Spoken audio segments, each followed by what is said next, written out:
Nimitz wasn't a yes man. In one of the most decisive battles of the Pacific, he had the guts to take on the head honchos back in DC.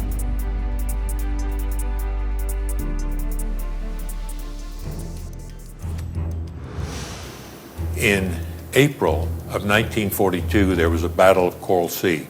It was sort of a standoff between us and the Japanese. We lost a couple of carriers. So in May of 1942, there was intelligence that the Japanese were on the move somewhere. In fact, we could not find where their carriers were located. There was a disagreement between the staff in Pearl Harbor, Admiral Nimitz staff, and the staff back in Washington working for the Joint Chiefs. Back in the Joint Chiefs, they thought that the Japanese were going to Southwest Pacific. Admiral Nimitz's staff thought they were going to an island called Midway. Fortunately, we were able to decipher the Japanese coded traffic. Even though it was coded, they had two-letter names for various locations. So Admiral Nimitz's key intelligence officer came up with an idea to send out a message in the clear to see if the Japanese responded to it.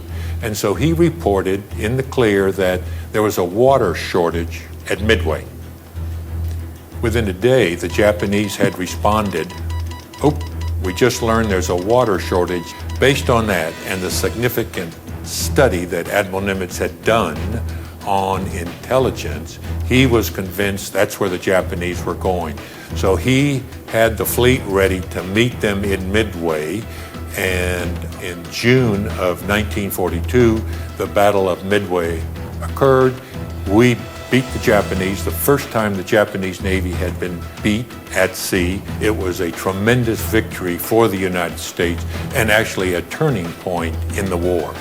A turning point not only in the Pacific, but back in the United States where people started to believe that we had a chance to win that war.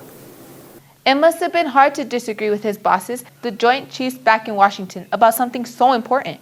But Nimitz had the moral courage to prove he was correct. As a result, the U.S. won the Battle of Midway and turned the tide of the war. Sometimes we have to take a stand for what we believe in.